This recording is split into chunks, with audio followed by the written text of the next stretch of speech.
All right, there we go. Hey, 4 check marks. Let's get that 5th one up and going. And it is still spinning. There we go. Boom. All right, guys. Welcome in to an episode of Building the Broncos. For some reason, our name things aren't there. Chad, what's going on? I am Nick Kendell, along with Carl Dumler. You can find myself on Twitter at Nick Kendell, MHH, and Carl at Carl Dumler, MHH. And welcome in Tuesday night, Building the Broncos. Carl, first off, congratulations. Big day for you. You had a good game of golf. No, I'm just kidding. Give other news. I don't know if you want to share, but we officially got approved for our adoption. So now the next step is it goes off to the Department of Visas, and we get the paperwork back from that, and we get a date to go. So it's getting just that much more closer, but it's actually official. So I think they can actually tell the boys now that they are being adopted. So that's kind of cool. And we get to send some questions to them. And so it's been a very exciting day. And then on top of that, like I said, had a great golf game. My best golf game in 2 years. So just everything's looking up for Carl today. I'm liking it. Well, there we go. Hopefully we get some super chats coming in here. That would make it even more special. But guys, this is Building the Broncos. You can follow our main Twitter accounts here at Mile High Huddle and at BTB Football Pod. Also, guys, make sure you check us out on Facebook. If you're on Facebook right now watching and joining us, first off, thank you for joining us. But also, click those thumbs up, click the heart reacts. I see Gary Leeds Palmer coming with the hearts, Andrew Baker there. We got George Fox with the like there over on Facebook as well. While you're over on Facebook, guys, follow us at facebook.com/Mile High Huddle Pod and facebook.com/Mile High Huddle. Our main area where most of our eyeballs come in here and a lot of congrats Carl's coming in over on YouTube. That's our main, obviously a lot of you guys come joining us on YouTube today. If you are joining us on YouTube, please subscribe, like, and share. That's the number 2 thing you can do to support us outside of the super chats. So if you are not in a position to, donate, that is fine. That's the reality of the world. But something you can do that's totally free is subscribe, like, and share. And that helps this shows and all the shows, not just us, but Mile High Insiders, Broncos for Breakfast, Huddle Up Podcast, the Trickle Zone, Kelberman Corner, the Mile High Deep Divers, everything benefits when you guys go ahead and do that. So a lot of congrats, Carl. There's Boana. How you doing, Boana? Hope things are going well for you, buddy. Yeah. Thank you, guys. Yeah, Mr. Sir McLovin joining us again. He was with us this morning. What's up, fellas? Congrats, Carl. Maximilian saying, huge mate, good on you. Congrats, Carl. Young Hog saying, congrats, Carl. And we got Mike Gibbons is in the house saying, hi, Nick and Carl. Sup, Broncos country.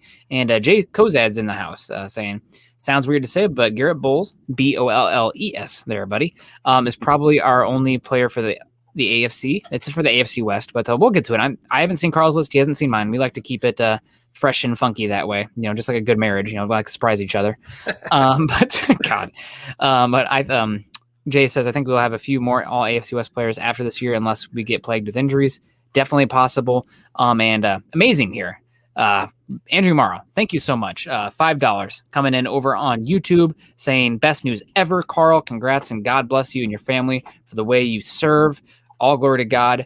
And hashtag get Rodgers. Hashtag building the Broncos numero uno. Well, thank you very much, Andrew. We got Gary Leeds coming in here saying, hello, Nick and Carl in Broncos country. No way, man, is coming in. Carl, congrats. Des giving the thumbs up here. And we got some woos coming in from No Way Man as well. Kenneth commenting on our punctuality. I think we really do pride ourselves on being here on time. I really don't want to. Time is one thing you can't get back, right? And I don't have time to waste. And I'm sure as hell you guys don't have time to waste. So if we say we're going to be live at this time, barring something crazy happening, I don't want to keep you waiting. If somebody keeps me waiting, it's also because if somebody keeps me waiting, I get pissed. That drives me nuts. If you say you're going to be somewhere at a time, you better be. If you're going to be 15, also let me know. But don't waste my time. Right. Speaking of which, that whole comment, wasting everyone's time. Andrew Baker, what's up, Nick and Carl? Trying to catch Nick in the morning for stars, but work as you know. Oh, Andrew coming to the stars. So thank you very much. But work as you know what? LOL, MHH for life. Well, thank you very much, Andrew, over on Facebook.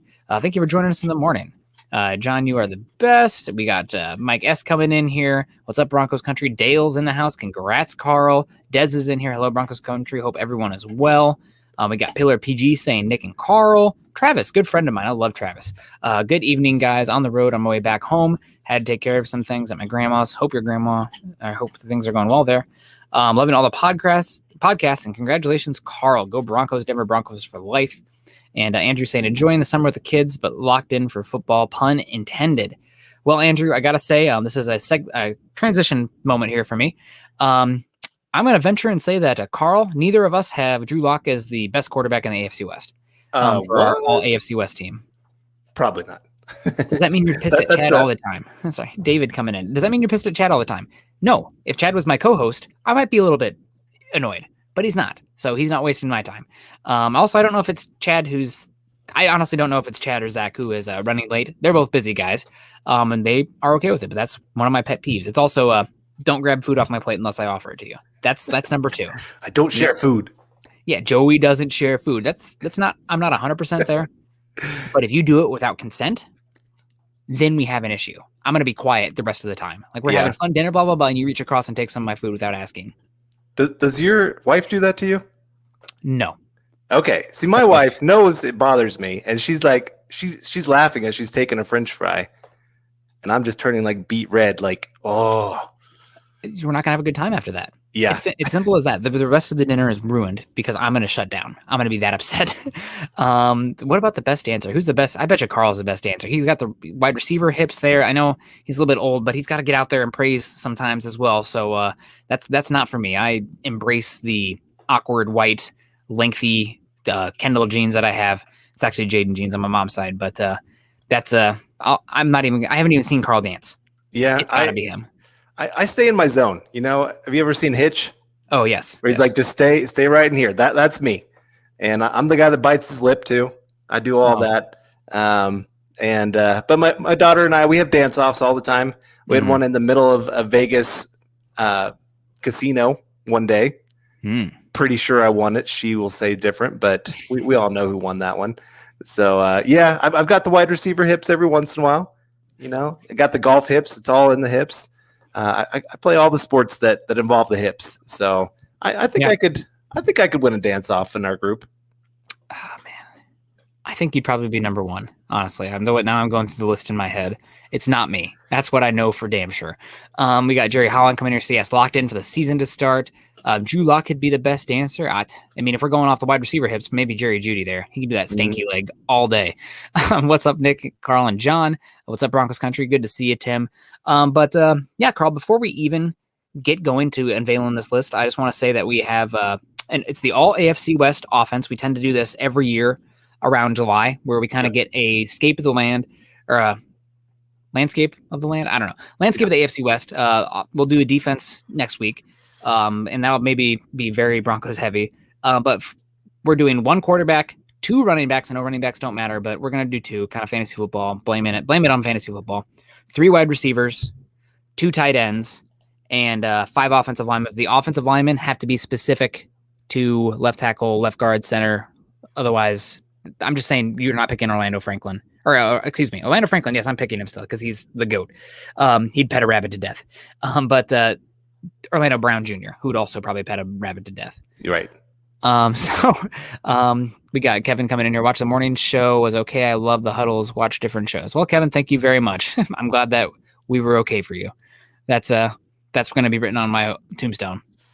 Nick Kendall, he was okay. Andrew Baker saying, love to hear about your hiking, Nick. One place I hit recently was Harney Peak in the Black Hills, South Dakota. It's the highest point there. I live in Nebraska, so not too far. I drove through the Black Hills this year. Beautiful country. Not the same as the mountains, but still really cool. Wind caves out there, Badlands. Have you been out that way, Carl? Yeah. So I got engaged in the Black Hills. Oh. So it's my wife's family's from Nebraska. So Andrew, it's a little bit near and dear to my heart. I'm still a Kansas boy over in Nebraska, but no, it's a place they go all the time. Like probably once every 2 years, that's where they take their vacation is Black Hills. So been there plenty. Need to get my daughter up there for some hiking as well. And we got a couple of my friends just moved right there next to the Black Hills. So they invited me on a 148-mile hike. How many? And 148. That's a backpacking trip. Yes. Right. Okay. So we're working on the details to get that done. I'm very excited for that trip. Where's that going to be? It's in the Black Hills. Oh man, how's the water sources? I'm not sure yet. We haven't gotten into a whole lot of details. Yeah. Okay. Make sure you check out your topographic maps there and find your water sources. Here we go. No way, man. Saying Carl looks like he secretly practices breakdancing. That's true. Dale Hendricks coming with a $3 super over on YouTube. Thank you very much for the super chat, Dale. Sorry, Nick. Keep oversleeping. You know what, Dale? Sleep's important, so it's all good. Nick beatboxes. Nick busts out the violin. Let's be real. Carl's got to bust out the guitar. I'll bust out the violin. Michael coming in. Great to see you, Nick and Carl, live on Facebook. Good evening, guys. How is your guys' day going today? Go Broncos. I've been very busy, but it's that's coming back from a break in a small. When you're working with a small team and you're gone for a bit, it's your work. So that's what I've been trying to do. John Eager saying he said he's in the Black Hills and he says Mount Rushmore is only a half hour away, and he says the services are fine if you're with Verizon. So good to know. Mike Gibbons saying Broncos for breakfast rocks. Well, appreciate it. Need to keep pestering Chad to get those Broncos for breakfast coffee mugs out there. We're drinking coffee in the morning. It's free publicity. You know what's going on. Okay, Carl. Before we get going here, with AFC West offense, already 11 minutes in. I have it broken down here, and I'll give you a second to count as well. I'm curious what your team looks like so it's 13 positions overall. How many players for each team do you have on your all AFC West roster? And while I am counting, I'll let you guys know what I have. So I have two teams tied for number one. It's pretty evenly split, but I have two teams tied for number one with all the offensive talent. Denver Broncos are one of them, and maybe that's me being biased, but they have 4 players on this all AFC West team. Kansas City also has 4. The Los Angeles Chargers have 3, and the Las Vegas Raiders have 2. So that's where we're at. Obviously, that Raiders team is pretty devoid of talent. Really, they have a decent quarterback. And they have some weapons, but the defense is bad. But the offensive line got gutted. They got some questions and concerns. So I'm curious, what are your numbers here? So for the Chiefs, I have 1, 2, 3, 4. Okay. For the Raiders, I have 1, 2, 2. That's how many I have. Okay, we're at the same. And so far. For the Chargers, I have 1, 2. So you have Broncos with 5? I do, actually. Oh, my goodness. I did not realize I would do that. Offensive line is where the Broncos dominated. Okay. All right. And I give them a little bit of a bump because of the Munchak effect. Yeah. So I give them the benefit of the doubt. Okay. And also is kind of that right tackle spot. We're going to talk about it. But it was picking amongst really, really bad players. I won't hear it. I won't stand for this. And let's start, everyone's, let's start with quarterback. Let's start with the offensive line. Okay. I think it's a little bit interesting. And let's get all the casual fans out of here. We're going to start right away with the offensive line. So if you wanted to listen to about running backs and wide receivers and quarterbacks, blah, blah, blah. Now we're going to get to the true diehards in here. Going to talk some offensive line. We're going to start with the right tackle position. Looking at it, I think it's pretty simple who it is. We're not doing Orlando Brown there. He's the left tackle. I'm not doing Bobby Massey or Cameron Fleming. It's not Mike Remmers, who is Von Miller's, stepson. It's Brian Bulaga. Brian Bulaga, Iowa, as he likes to say over and over in his games. But he's had some injury concerns, but he is steady. He is a really good pass protector. And to me, he's pretty easily the best right tackle in the division right now. I went back and forth between him and Massey because they both have struggled with injuries. When they are healthy, they are both. I would say Bulaga's a little bit higher up on his highs, but he's been injured a lot more. It just seems like he's really, really struggling to stay on the field, which Massey is too. So I don't know. I really did. I went back and forth between those two. I decided to give the bump again because of the Munchak effect that Massey, I think, could have a really good year for the Broncos. Or at least, okay, when I say really good year compared to what the Broncos have been showing at the right tackle position. And it just is. I think a lot of people look at the Broncos right tackle spot and they're like, oh my gosh, how could they be this bad? And then I look at the rest of the division, I'm going, they're not as bad as some might think. Yeah. There's worse situations out there. I mean, like I said, Mike Remmers, that man's been a turnstile for a long time. I think he's okay as long as he's not your best tackle, right? Like if you can slide protection over there, he has some guard tackle versatility. I would love to have him as your sixth offensive lineman. Yep. But when he is penciled in as a starter, you're not going to be happy. Right. I don't know, Carl. I maybe it's my Iowa bias coming in here, but Blaga, he has had injuries, but I would take him over Bobby Massey pretty easily. Like I said, that was the one I debated the most of any of these. Like the rest of the list, honestly, wasn't that bad to fill out. That right tackle spot, just more because of just how bad or injury prone that group has been. It's really hard to pick a guy that you're going to sit there and say, yep, I expect him to be the best this year. Okay. All right. So right tackle, we have a discrepancy right off the bat. Carl, super biased. Not me picking an Iowa guy. Right. Rocking my shirt. Brian Bulaga versus Bobby Massey. I hope you're right. And talking about the right tackle, I just want to throw it out there. How underrated was that year of Jared Valdir in Denver? I feel like we don't talk about it at all. And I know he kind of retired quickly after that, but he was actually pretty darn solid here. And God bless. If you could get Jared Valdir going forward for multiple years, that's fine. I don't need the best tackle of all time or the best right tackle in football right now. Tristan Wirfs, doing how many can I get into? Everyone's going to be drunk if they're drinking for the Iowa references. But you don't need that. You just need average. Broncos haven't had that. Jared Valdir was average, maybe like a C- because his run blocking wasn't very good. But that's all I need. That's all I'm asking for that tackle position. If Bobby Massey can give that would be incredible. Well, and the other thing I'd add here a little bit, the nice thing is it's kind of crazy. AFC West went from probably like best edge group in all of football to it has lost a lot of star power. Melvin Ingram being gone, Raiders kind of all over the board, depending on who's going there. They've got one good edge, I guess you should say. Yeah. And then one average edge.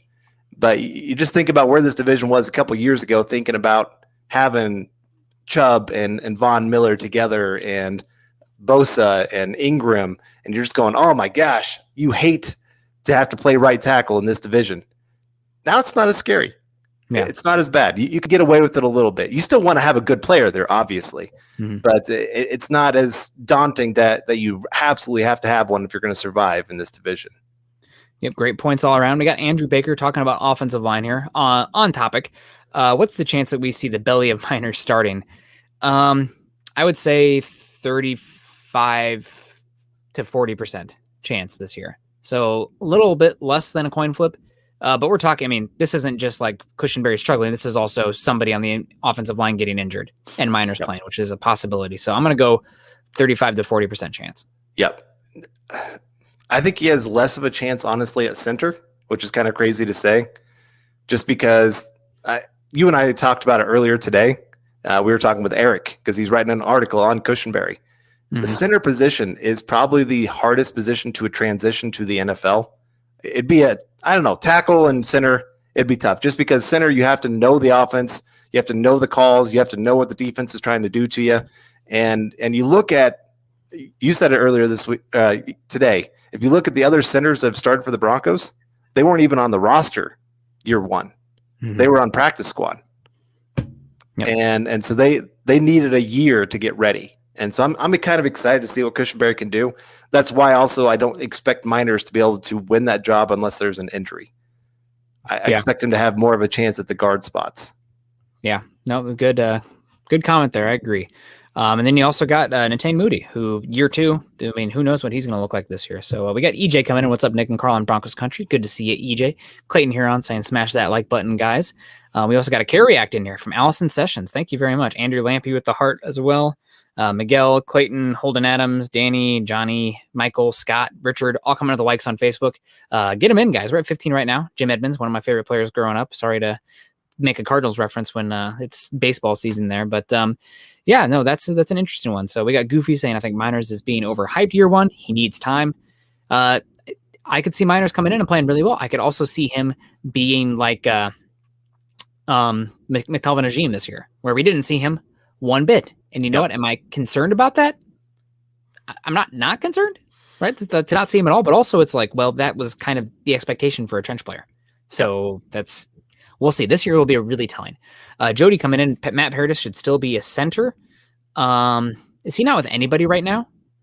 Is he? I think his knees are shot. It was either his knees or his hips are completely shot, and that's the reason like nobody signed him for that whole time. He might be with the Panthers still, but I don't remember. I know that he struggled, and his injuries have just kind of caught up to him.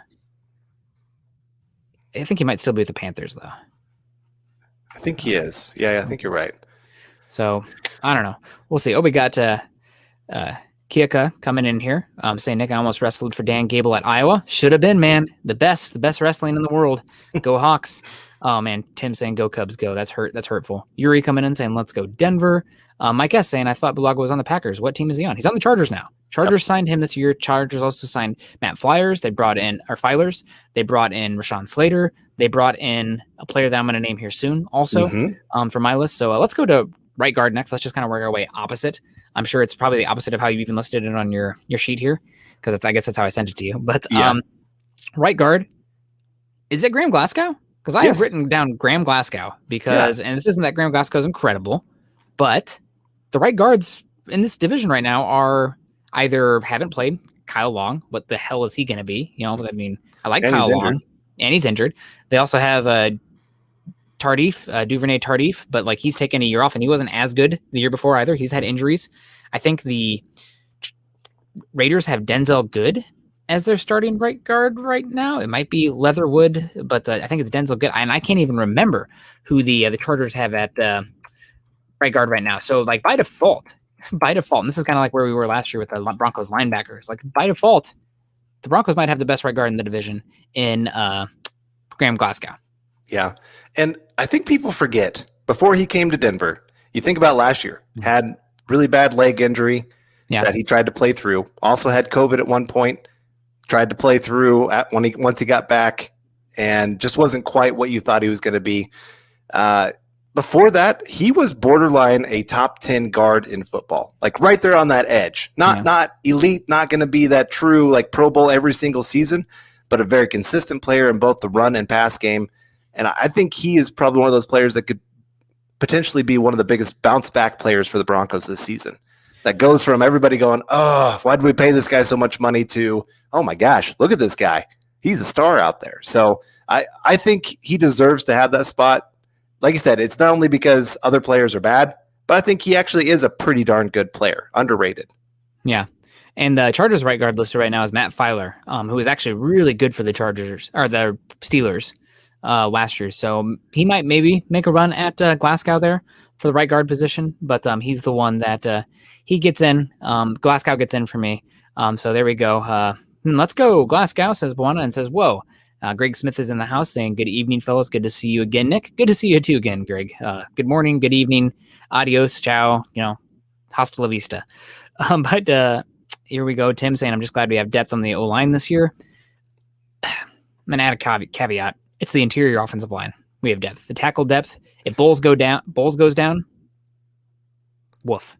Isn't Lamp the right guard for the Chargers on our lads? They have Matt Filers listed. I don't even know if Lamp is still on that team. Forrest Lamp might have retired. Didn't he have him? He might have medically retired. Carl, I know that was your boy. I know. Man, those injuries, they suck. It's football. Forrest Lamp news. Let's see. He's actually on the Bills now. Yep. So there you go. Forrest Lamp is on the Bills. So nope, I have Graham Glasgow there, and we'll get over to the center here in a second. But we got Aaron Lynch coming in first with the $10 super over on YouTube. Thank you so much, Aaron. And he says, I'd like to see an 8-team NFL tournament, all-stars from each division making up the squads. A guy can dream. Nick, you planning on going to the Denver-Seattle preseason game? Just snag my tickets. That is a wait and see. It really depends on other commitments going on right now, and I would like to go. I'm definitely going to the Broncos Seahawks game in Seattle 2022 because Denver comes to Seattle for a regular season game, but preseason, maybe. There you go. We'll see. Let's get to the center position now, because moving right across the offense line. Oh, you have anything to say about Glasgow? I mean, you talked about him being pretty good, pretty solid there. I think everybody always likes the shiny thing, right? And Broncos Payne, everybody loves Dalton Reisner. Why are you paying a guard? Natane Moody's so strong. Everybody's talking about hype about him, but he was pretty good for the Lions, and he was dealing with an injury last year. He's versatile. He's going to at least be solid, and I think that's probably the best it gets for the right guard position in the AFC West this year. Yeah. I did want to comment about the 8-team NFL tournament. Oh, I think the AFC West would have the best offense, but I think they'd have middle of the pack defense. Now, offense can go win you a lot of games, obviously, and the defense would be good enough.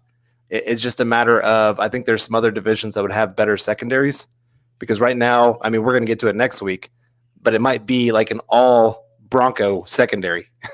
And they're good for one single team. But when you're talking about trying to combine in divisions, that's where it begins to fall apart a little bit there. Man, I don't know, Carl. Tyrann Mathieu and Derwin James back there playing, doing some stuff. Mathieu, I agree. Derwin James, because of his injuries, he's my star. A great player. He's a star when he's healthy. How often is he healthy? We'll get into that a lot more next week for sure. Yeah. But the AFC West, they would fare well, mostly because they do have a certain player that we're going to mention at some point that really makes a big difference. And the weapons in the AFC West is just lights out. It was hard to leave off some players that I thought really were deserving of being on that within the weapons. There'd be a lot of other divisions I'd be happy to have some of the players that were left off of this list. Let's just run 13 personnel. Nobody could match up to the tight ends. Like literally, there's not a single person or not a single team. But yeah, no, let's keep going here. Center position, I have Corey Linsley, another Packers to the Chargers signing transition. He's pretty easily, I think, the number one center listed.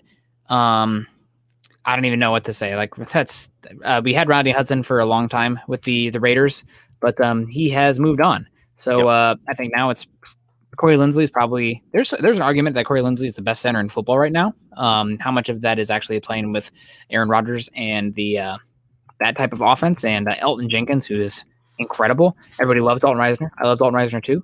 If I could redo that draft over, I'd probably take Elton Jenkins because he's been that good. What are you with me on Corey Linsley? Linsley? Oh yeah, there's no question about that one. I'm with you. I think last year he played as the best center in football, and that was a huge get for the Chargers. I think that's going to be one of their most underrated signings of the season. You and I've talked about it already. The center position, it is tough to be on a rookie contract and play well. Mm-hmm. And so to bring in a veteran, especially for a young quarterback in Justin Herbert, that is going to pay dividends for them early and often for them this season. Yeah. And apparently Peyton Manning threw out the first pitch today for the All-Star game, and he turfed it, and it was not pretty. Oh, so, come on, Peyton. Yeah, that mile higher, man, it's been a little bit.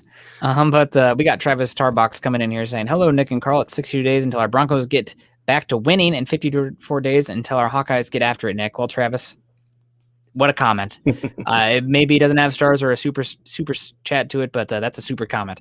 Thank you very much. Trevor coming in. Trevor Sandel. Congrats, Carl, on the adoptions. I have 8 kids and I adopted my wife's 4. Wow. Congrats. Awesome.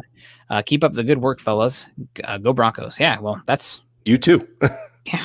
That's awesome, man. My God.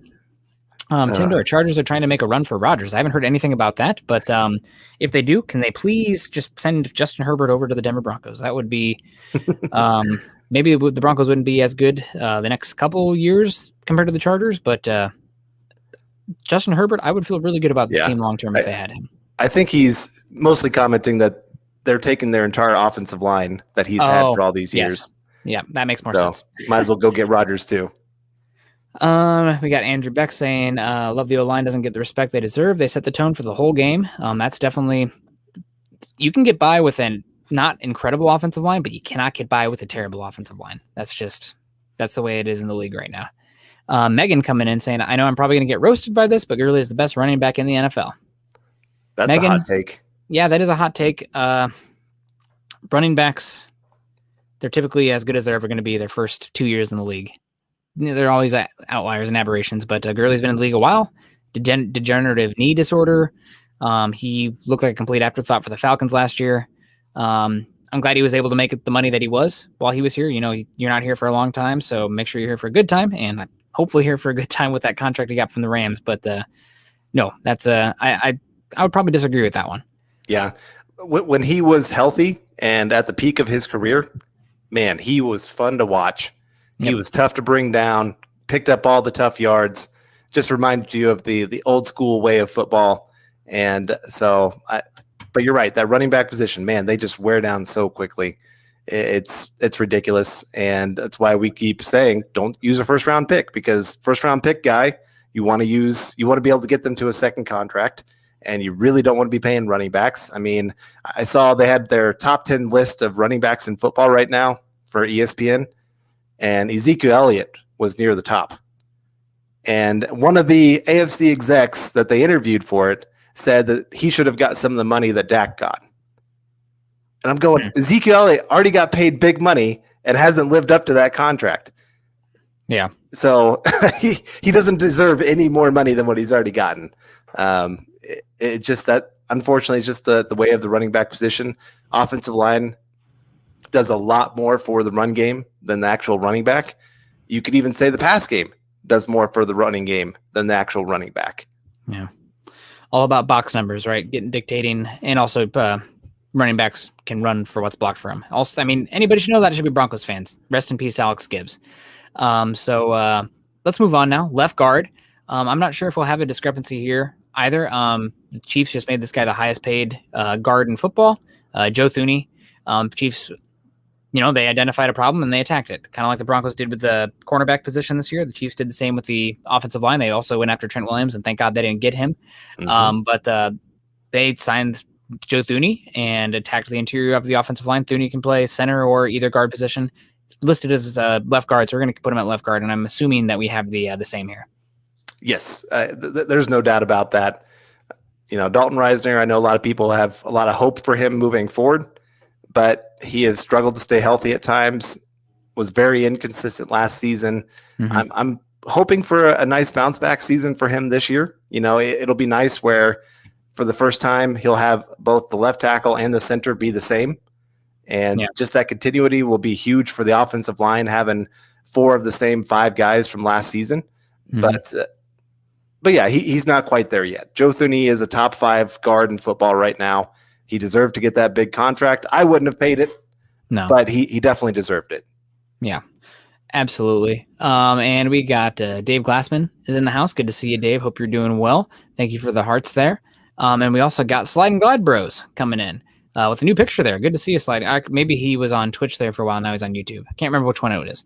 But finally got to make it live. Go Broncos. Hashtag Go Broncos. Hashtag Our Time Is Now. Hashtag State of Being. Thank you very much, Slide and Glide Bros.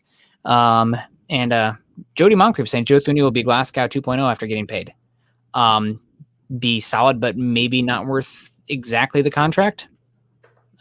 That's probably a pretty good bet. If that's the way you worded that is very much open to interpretation. I mean, we just had Glasgow the best right guard in football.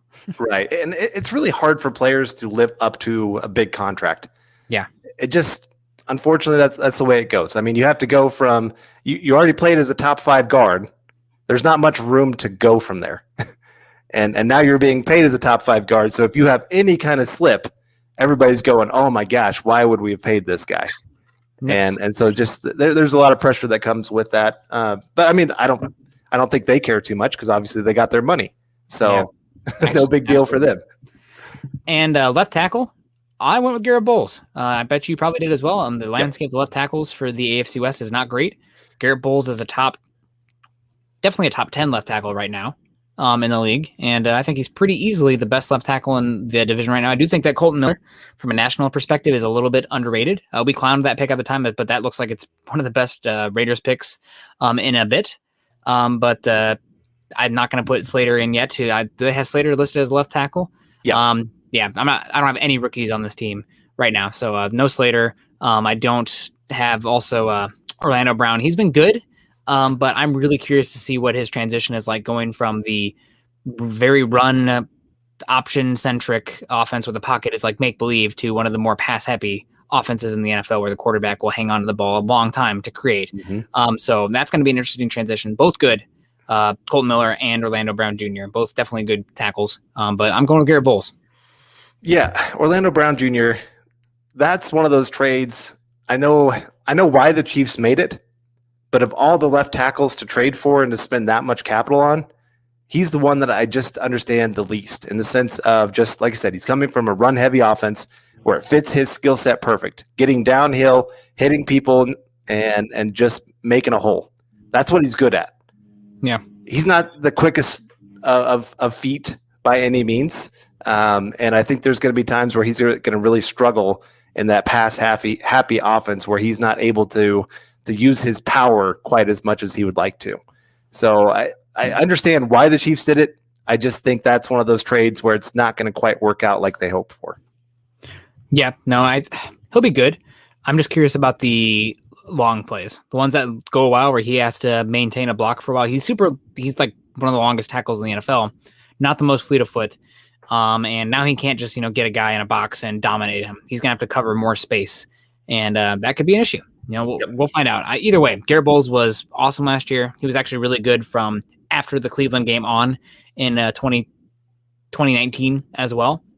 And he continued this year and got the contract he deserves. So good to see that. Good to see the Broncos here making 2 offensive linemen here. 3 for you, Carl. Right. Goodness. What are you saying about this Broncos offensive line? Or is it just more the AFC West offenses are terrible? A little bit of both. The offensive line improved big time in the AFC West this year compared to last year. Yeah. I mean, Chargers just went crazy. And, of course, I mean, they depending on Rashawn Slater and how much he really grows as a player and becomes something, they could have an outstanding offensive line sooner than later. And, Raiders have used a lot of draft picks on the offensive line as well. We don't know what Alex Leatherwood will be. Maybe he turns into something more than we think he will. I mean, Colton Miller did that. So maybe that'll happen for them too.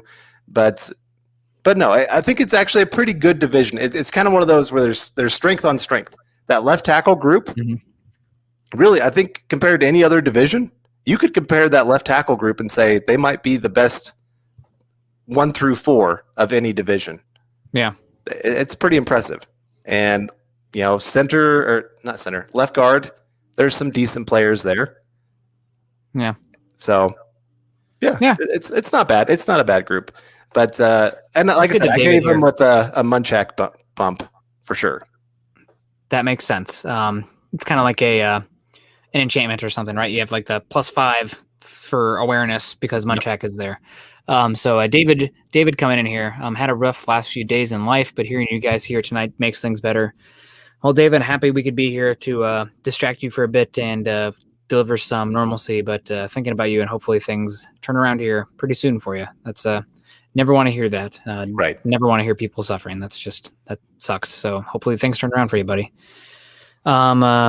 All right. Dennis Woods coming in here. $2 super over on YouTube. Thank you very much, Dennis. Appreciate you. Great show tonight. Thank you, Dennis. Denver Broncos for life. Go Hawks. Also, man, loving it. We're really getting the niche here of the Broncos Hawkeye fans. I came upstairs right before the show came on, and I was like, shit, I'm clashing. I got my navy and the black, but it's like, who cares? Oh, well. Yeah. But thank you very much, Dennis. That I appreciate it. There's another one I want to get to here. Buana, Beast. Brown played right tackle until last season. And then moved to left tackle, and then he threw an absolute giant hissy fit about, I'm a left tackle from now on. I will only play left tackle. It's a tribute to my dad. And if he was going to play right tackle this year, he would still be a Raven. He said, nope, I'm only left tackle. Trade me or else. They're not going to do that with Ronnie Stanley. So now Orlando Brown is a left tackle. That's how Our Lads has it as well as Mike Remmers listed as the right tackle. And that's where he's going to stay.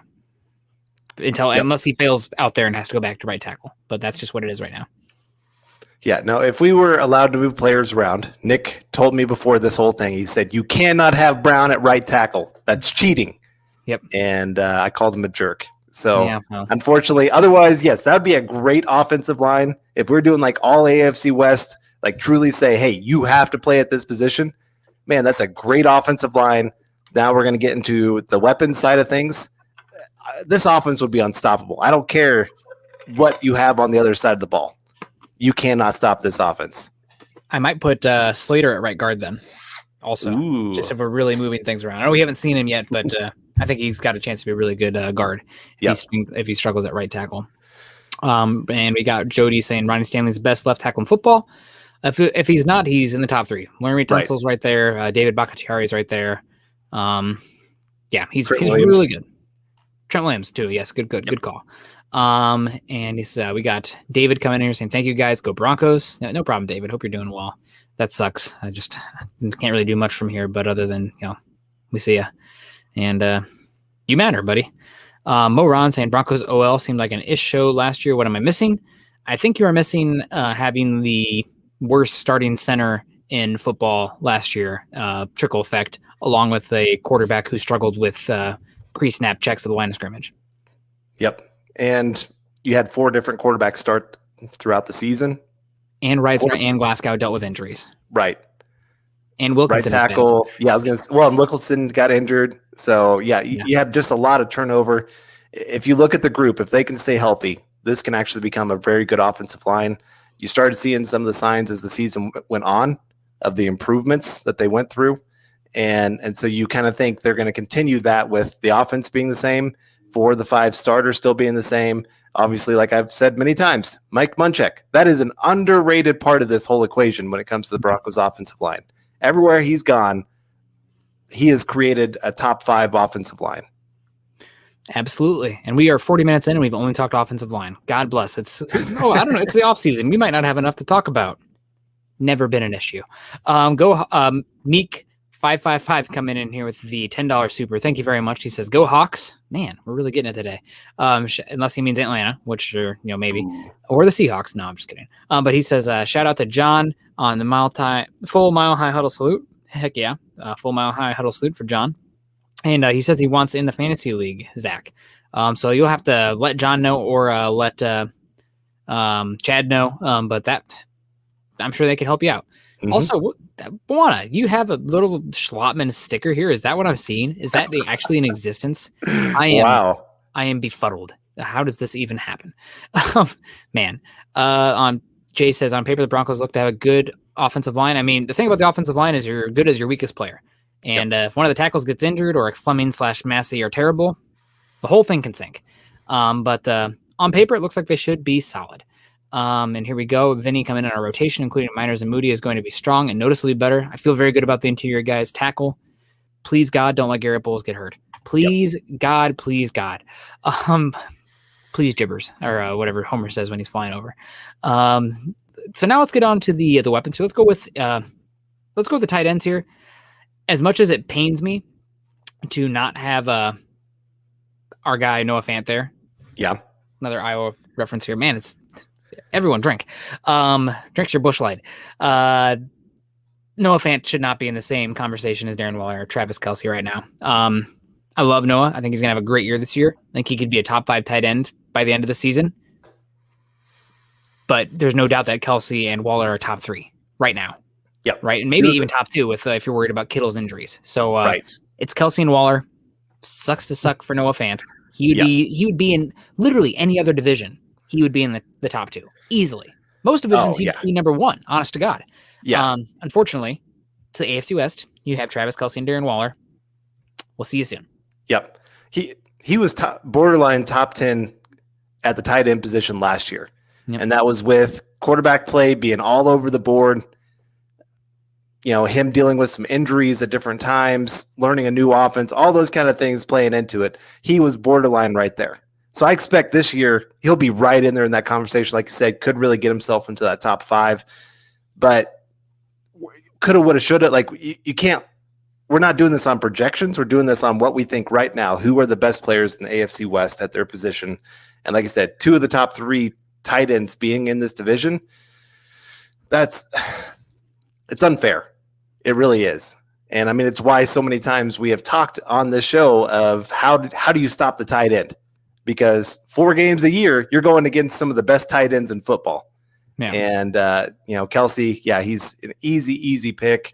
And Kittle, like I said, with his injuries, I'd still have Kittle number 1 just because of his blocking ability. And I think he's going to have a nice bounce back season. 49ers are going to get a lot of their injured players back. They'll be good this year. And then I'd have Kelce, and then I'd have Waller. Yeah. Sorry, Fant. Maybe next year, but it's tough in the AFC West. It's tough out here, buddy. Mr. Boggins coming in here, $5 super. Thank you very much, Mr. Boggins, my Pacific Northwest buddy. Hopefully we can fight off this wildfire smoke that's about to encroach on us here. Says, Locked On NFL Draft only had Reisner on their All-AFC West team. That is, I love Trevor Sikkema and Ben Solak. I would love to talk to them about this because I want to see who else they picked. Because some of these ones, I have no idea. Maybe they picked Matt. I know that Ben Solak loves Matt Filers, so maybe they went with him. But I don't know. That's one that concerns me. Also, maybe they have different parameters for us because we have 3 wide receivers, 2 tight ends, and 2 running backs. But I don't know. You'll have to let me know later, Mr. Boggins, what that team was, because I don't know. Also, Buana really having fun with the stickers over on Twitch. But let's get to it. About wide receivers now. I do have one Bronco wide receiver in mind. I know that he missed last year, but I have Cortland Sutton still in the top. He's my ex. He was a top 15 wide receiver before he went down. I think he's going to have an incredible year this year, regardless of whoever the quarterback is. But man, I'm a huge fanboy of Cortland Sutton. I think he deserves to be mentioned. I guess you could make an argument for Mike Williams because he's not coming off injury. I wouldn't. Cortland Sutton's more dynamic with the ball in his hands. He's more dynamic in the air. He's a better blocker. Give me Cortland. Yeah, I think Mike Williams gets so overhyped. He's one of the most overhyped receivers because he's good for fantasy football because he gets touchdowns. That matters, though. It does. There's value to that. There is value. But when we're talking about like true number 1 wide receivers, because I've got 3 guys that I would say are true number 1 wide receivers in football right now. I have Cortland Sutton as well. I think, like I said, injury, he might start off a little slow, getting back into the swing of things. But before that, man, some of the catches he was making, triple coverage, it didn't matter. Cortland Sutton's coming down with that football. He's got ability to make plays in space. He improved in his route running just at a level like we're talking like I know a lot of people are hoping Drew Lock has that Josh Allen bump. Cortland Sutton made that as a wide receiver. Yeah. And his improvement as a route runner. So, which you tend to see year 1 to year 2, which is why people should be very excited about Jerry Jeudy this year. Yeah. Just saying. Our Powell coming in, since we were just talking about tight ends, who has the best tight end duo in the NFL? Off the top of my head, I'd have to go with the Eagles. I know that they've been looking to trade Zach Ertz. That hasn't happened yet, right? I've been off the grid with he's still there. Zach Ertz and Dallas Goedert is a top 10 tight end in football too. If not them, I know the Patriots just invested a bunch of money in the tight end position. What about OJ Howard and Cameron Brate? Oh, and Gronk. Yeah, that's a good one too. That's definitely worth a mention. Eagles off the top of my head though. Yeah. Ertz is definitely starting to fall apart though, so maybe not. But there we go. For receivers, they ran 2 tight ends with Waller, Kelsey, Allen, and Tyreek. Okay, well, we went 3 wide receivers, and that's why Cortland Sutton made it. But my other 2 wide receivers, Carl, are Keenan Allen and Tyreek Hill. I absolutely hate Tyreek Hill with a passion, but he's probably the most valuable wide receiver in football right now, given what he can do space-wise, because you can't play single high coverage against the Chiefs, or he will absolutely freaking kill you. And that makes it so much easier for the quarterback. It makes it you have more propensity to score big plays. It can be after the catch. It can be down the field. I hate him. I don't like. I don't really hate many players. Actually, I actually hate Tyreek Hill, but he's too good. He's too good not to have on this list. Yeah, no, I'm with you. You're right. If you'd have these 3 receivers, Cortland Sutton, Tyreek Hill, Keenan Allen, man, good luck. I mean, Jerry Jeudy, you're hoping he can turn into Keenan Allen and a little bit more. I think he's got a little bit more athleticism than Keenan Allen, but right now, Allen is the best route runner in football. And that's is that so? Yes. Yes, it is so. Okay. I have said it, so it is so. But he makes people look silly out there. It was Antonio Brown for a while till he kind of lost it and kind of became an average player. But those 3 receivers, they have different skill sets, but they are 3 great receivers that really make teams have to completely game plan. How do you stop this guy? Good luck. Hooper and Njoku is good too. I'm laughing at this Victoria Hannah, who is not speaking any sort of English. I'm going to get rid of... Oh, sure do love to friend me. Just send friend requests. All right. You're gone. Bye, Victoria Hannah. Sorry if you guys were interested in that life, but not for me. God, no bots. So we've gone through the wide receivers. We've been the only difference so far we've had is right tackle. But let's get to running back now. This one I actually had a hard time with. To do 2 running backs. And I'm trying very hard not to have any rookies on my list. So sorry, Javonte Williams, truthers out there. I'm excited about him too. I need to see how he plays. In a world where Trent Richardson go number 3 overall and be absolutely dreadful, I need to see at least a little bit of live reps before I'm putting you out here. Yep. So I have 2 running backs. One of them is Melvin Gordon. I think that he is one of the top running backs in the AFC West. He was a top 5 running back in the NFL last year, the last 6 games of the year. He was the main engine of the Broncos offense last year when the offense started to look good, right? They became like, we're going to run the offense through the running back, not through the pass game. Offense starts to look better then. So Melvin Gordon made it. And then my other one, I have Jacobs. I know that he kind of struggled a little bit last year, but he's still very talented. He's good in all phases. I considered Austin Eckler because I love his receiving ability, but coming off that injury, he's really more of a complimentary back. I couldn't go with Eckler. Go with Eckler instead of Jacobs. So I went to Gordon and Jacobs. I wasn't a big fan of the Gordon signing, but he's still a talented player. He was probably too harped on last year, although if you're running the football and you're fumbling it, I can't live with it. Not in this economy. Not in this pass-happy economy. But probably Gordon and Jacobs for me. Well, and it's with Gordon, the nice thing is you have such a well-rounded game. Like he can run between the tackles. He can get outside the tackles. He can catch the football, and he can block. Like, he does everything you want out of a 3-down running back. Eckler, not a great blocker. Struggles sometimes getting between the tackles. He really wants to get to the outside where he can use his athleticism to go make plays. And that's why I have him over Eckler. I think Eckler has bigger playability, but Gordon's going to be your more consistent guy that you want going and pounding the football. And maybe if I was looking at this of actually building a roster, and I'd say I got Josh Jacobs, maybe I'm going to compliment him with Eckler. Yeah. Maybe that's how it goes. But if I'm looking at the 2 actually best players, those would be my running backs as well. Just running backs' careers are so short-lived that Eckler last year not looking good and injured is enough of a scary for me. So I leaned into Gordon there. So did you have Jacobs and Gordon as well? Yes, I did. Well, then number 1 is Patrick Mahomes, quarterback. That's surprise. Surprise. Who would be your number 2? Would it be Justin Herbert?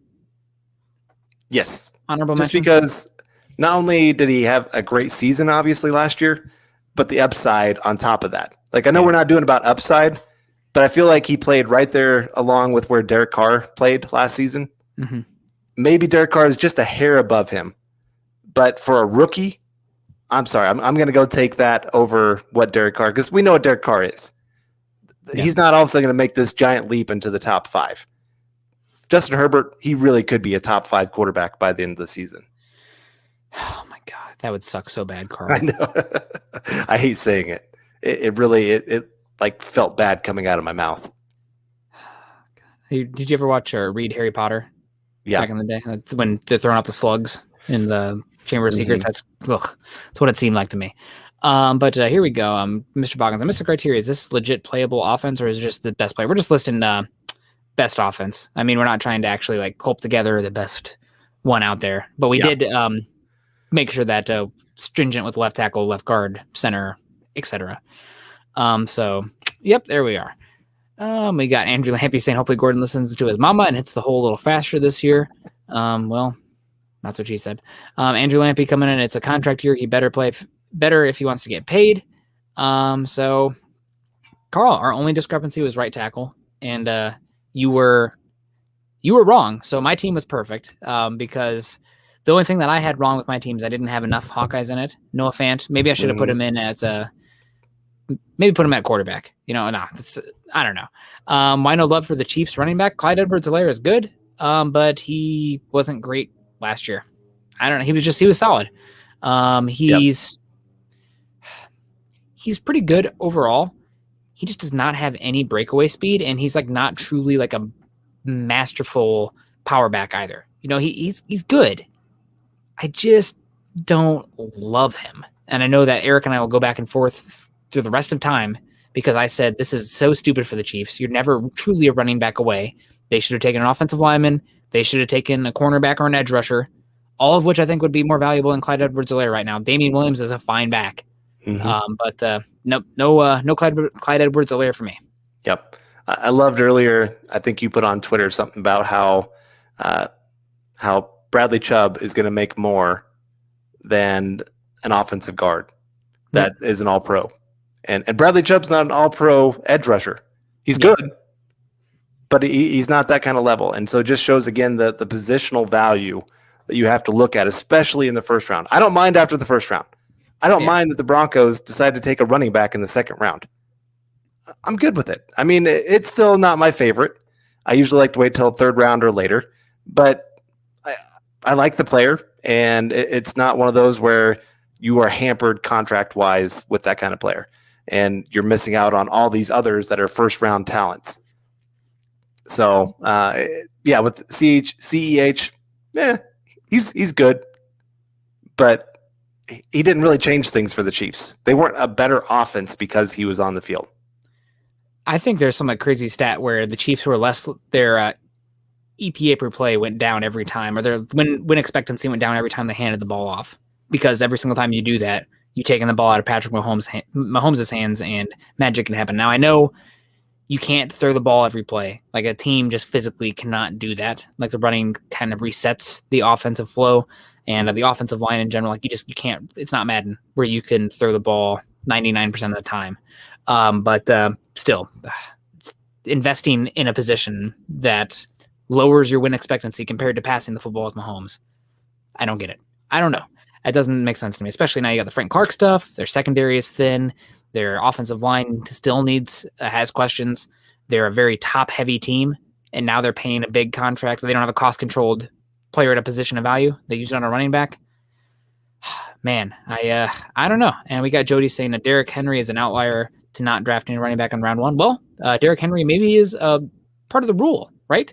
Non-first-round pick. I think he went like 35th overall or 36 or 37. He was, second-round pick for sure. Early second-round pick. Yep. So, I don't know.